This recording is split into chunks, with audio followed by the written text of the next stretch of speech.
Without music, there is no purpose to a lot of things.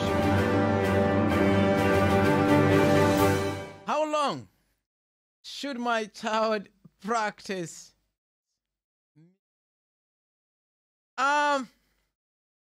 You may have so many answers to this question. A parent came to me and asked me this question.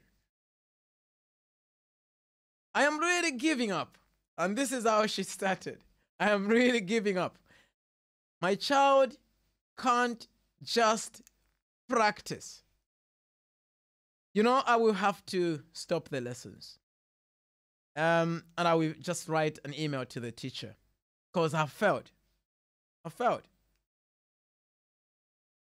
Now, today, most parents are struggling. They are struggling to getting their children to practice their instrument. And this is a struggle of every single teacher. I've done a video on this subject. So just watch that on how you can get your child to practice the instrument. So our focus for this topic is how children can practice effectively. If you can manage to have your child practice, but how can they practice effectively to ensure that they see the results? Practice is central to the development of all aspects of musical expertise.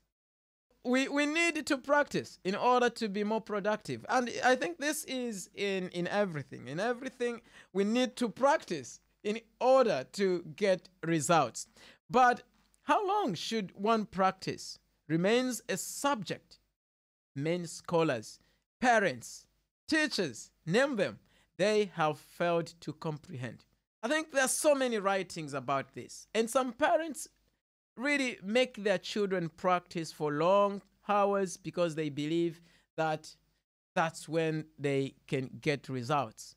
So they make their children practice long hours without even taking into account their children's well-being and musical enjoyment.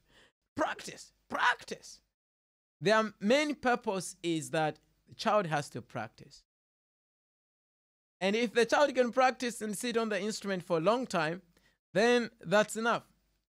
But we must be aware that as much as we expect or make our children to practice for those long hours, we must also be aware of their well-being and musical enjoyment. And this is really, really important.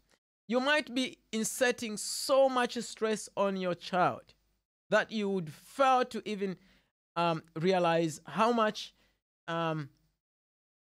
they would eventually damage your child's musical enjoyment in the near future. And this is very important. As you know today, children have so many things they are doing. They are doing so many things. Because so many children have given up on music, on their instruments. We see children going into, especially when they go into secondary years, they start dropping instruments. They stop. They completely stop. Why? Because now they meet a lot of challenges and then they feel like practicing instruments is now stressful. And so this is very important that we look into how can we still have them, make them practice and get the results without having to insert too much stress on them by making them to practice for such a long time.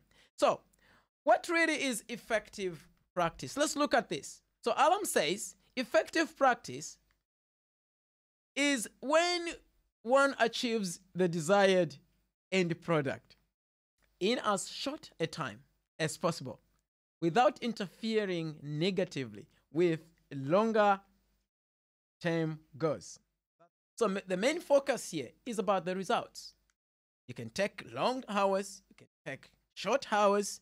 Now, a number of studies have also suggested that to acquire expertise on the musical instrument, it requires about 25 hours of weekly practice. In a week, we have 168 hours. So we are looking at a child needs 25 hours each week. Each week. What does that mean in a day? That a child needs 3 hours of practice every day. 3 hours of practice every day. But we're going to look at this really critically, whether children of today would really need such amount of time to practice every day. Now, I want you to look at this. The level of expertise achieved is directly related to the quality, not the hours of practice. This is where we want to focus on. Our focus here is not about time. It's not about time. It's about the quality of practice. The time factor does not necessarily define effective practice. And this is the point I want us to look at. You can take 20 hours of practice, but if you practice wrongly, you will still be practicing the same thing over and over again.